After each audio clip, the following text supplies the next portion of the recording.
Quran Surat Ali Imran ayat 26. A'udzu billahi minasyaitonir rajim. Qulillahumma malikal mulki tu'til mulka man tasya'u wa tanzi'ul mulka mimman tasya'u wa tu'izzu man tasya'u wa tuzillu man tasya'u biyadikal khair. Innaka ala kulli syai'in qadir. Katakanlah, ya Tuhan yang memiliki segala kekuasaan, Engkau berikan kekuasaan kepada barang siapa yang Engkau kehendaki, dan Engkau cabut kekuasaan dari barang siapa yang Engkau kehendaki, dan Engkau muliakan barang siapa yang Engkau kehendaki, dan Engkau hinakan barang siapa yang Engkau kehendaki. Di tangan Engkaulah segala kebaikan. Sesungguhnya Engkau atas tiap-tiap sesuatu adalah Maha Kuasa. Naiknya cahaya nubuat yang dibawa oleh Nabi kita Muhammad SAW telah menimbulkan iri hati dalam kalangan Yahudi Bani Israel. Sebab selama ini beratus-ratus tahun lamanya nubuat dari risalah hanya pada Bani Israel, tidak pada yang lain. Adapun bangsa Arab di Hijaz sendiri selama ini tidak ada yang lebih dan tidak ada yang kurang. Mereka duduk sama rendah dan tegak sama tinggi dengan kebanggaan kabilah masing-masing. Di sebelah utara ada raja-raja dari keturunan Bani Munzir yang dipandang sebagai orang yang berbangsa. Padahal kekuasaan mereka memerintah adalah di bawah naungan kerajaan Persia dan yang lain di bawah perlindungan kerajaan Romawi. Sekarang timbul suatu kekuasaan baru di tanah Arab. Nabi Muhammad SAW diutus Allah menjadi Rasul. Pokoknya ialah mengajarkan kepercayaan kepada Tuhan, tetapi hasilnya ialah sesuatu kekuasaan, suatu pemerintahan yang mempunyai wibawa dan kemegahan, membuat perjanjian perang atau damai, menghukum yang bersalah, sampai juga berhak menghukum bunuh. Ini sudah menjadi kenyataan. Akan tetapi ada di antara Bani Israel itu yang tidak mau mengakui kenyataan. Demikian pula orang-orang Arab yang memandang diri mereka bangsawan. Apatah lagi dua kerajaan besar yang berkuasa pada ketika itu, yaitu kerajaan Romawi Timur dan kerajaan Persia. Nabi kita Shallallahu Alaihi Wasallam berjuang bukanlah untuk mencapai suatu kekuasaan atau untuk mencapai jabatan tertinggi sebagai kepala negara. Sekali-kali dia tidak mengingat itu. Yang ditujunya ialah kebesaran agama, tegaknya syiar Allah, dan keluar manusia dari gelap gulita syirik kepada terang benderang iman. Akan tetapi meskipun beliau tidak menuju kekuasaan, kekuasaan pun tercapai. Akhirnya kekuasaan bukanlah tujuan, tetapi menjadi alat buat melancarkan agama.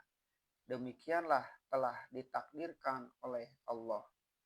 Kalau kita ukur secara sekarang, beliau datang membawa satu ideologi, yaitu Islam. Kemudian dengan sendirinya terbentuk satu kekuasaan di Madinah. Bukan beliau terlebih dahulu mengejar suatu kekuasaan, lalu kemudian disusun ideologinya. Tentu saja kekuasaan yang baru tumbuh ini tidak disenangi oleh musuh-musuhnya. Bani Israel merasa di kalangan mereka sajalah ada nabi, di kalangan lain tidak ada. Kalau ada itu hanya nabi palsu. Kaisar Persia pernah memerintahkan orang pergi menangkap Muhammad yang dipandangnya mengacau di tanah Arab, hidup atau mati. Dalam suasana demikian, Allah menyuruh ucapkan doa ini. Katakanlah, ya Tuhan yang memiliki segala kekuasaan. seluruh kekuasaan di langit dan bumi, atau segala makhluk yang hidup atau yang beku, atas laut dan darat, gunung dan lembah, atas alam semesta. Engkau berikan kekuasaan kepada barang siapa yang engkau kehendaki, dan engkau cabut kekuasaan dari barang siapa yang engkau kehendaki. Walaupun bagaimana besar kekuasaan seorang raja diberi oleh Allah, mudah saja baginya mencabut.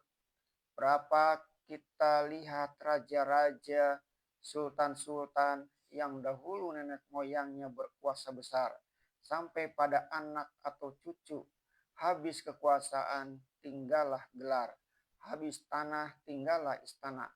Berapa pula kita lihat orang yang tadinya bukan asal raja, naik memimpin bangsanya, mencapai puncak kekuasaan tertinggi, padahal mungkin dianya hanya bekas budak saja dari raja yang berkuasa tadi. Sebab seluruh manusia itu hanyalah dari satu keturunan, sama darahnya dan sama dagingnya, sama asal dari tanah, kemudian menjadi mani, kemudian terbentuk jadi orang, kemudian kembali jadi tanah lagi. Tidak ada darah bangsawan di dunia ini yang keturunannya bukan dari Adam atau bukan dari asal-usul manusia. Timbulnya kekuasaan hanyalah pinjaman sementara dari Allah. Dan engkau muliakan barang siapa yang engkau kehendaki, dan engkau hinakan barang siapa yang engkau kehendaki. Kemudian bisa dianugerahkan Allah walaupun kepada orang yang tidak berpangkat tinggi, dan kehinaan bisa pula dijatuhkan Allah walaupun kepada orang yang disebut berpangkat.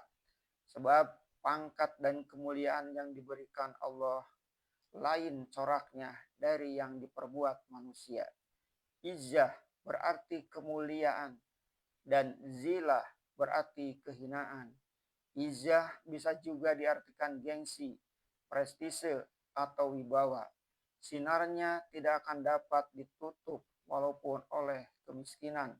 Zilah bisa juga diartikan jiwa rendah yang tidak dapat disembunyikan walaupun disalut dengan emas.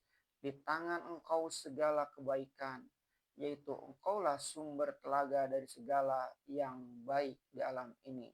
Dipancarkannya kepada sekalian makhluknya, sehingga semuanya mendapat menurut kadar bagian masing-masing. Sesungguhnya engkau atas tiap-tiap sesuatu adalah maha kuasa. Maka di dalam rangka kekuasaan Allah, dicabutlah nikmat kekuasaan itu dari Bani Israel. Maha kuasalah Allah menimbulkan suatu kekuasaan baru, yang menimbulkan dunia baru, yang membuat air bah revolusi dalam alam pikiran manusia, yaitu kedatangan Nabi Muhammad SAW yang mulia, timbul dari suatu daerah tandus dan gersang di padang pasir, di lembah yang tidak ada tumbuh-tumbuhan. Seorang pujangga Inggris yang terkenal, Thomas Charlie, pernah mengatakan bahwa berkat ajaran Muhammad SAW, maka padang pasir yang kering itu telah berubah menjadi mesiu yang membakar susunan masyarakat lama. Ke barat telah sampai ke Cordova, dan ke timur telah sampai ke Delhi. Dia telah mendirikan pusat-pusat kebudayaan dan peradaban di Damaskus, Baghdad, Kairo, Samarkand, Delhi, dan menjalar sampai ke pulau-pulau daerah Khatulistiwa ini. Di dalam menafsirkan Al-Mulku yang berarti kekuasaan itu, Ibnu Abbas telah mengatakan bahwa yang dimaksud dengan Al-Mulku atau kekuasaan itu ialah An-Nubuwah, yaitu kenabian. Penafsiran ini dapatlah kita renungkan, sebab Al-Mulku yang timbul dalam An-Nubuwah jauhlah lebih kekal daripada Al-Mulku yang didapat di dalam gejala perebutan politik dan kekuasaan. Seorang raja naik, seorang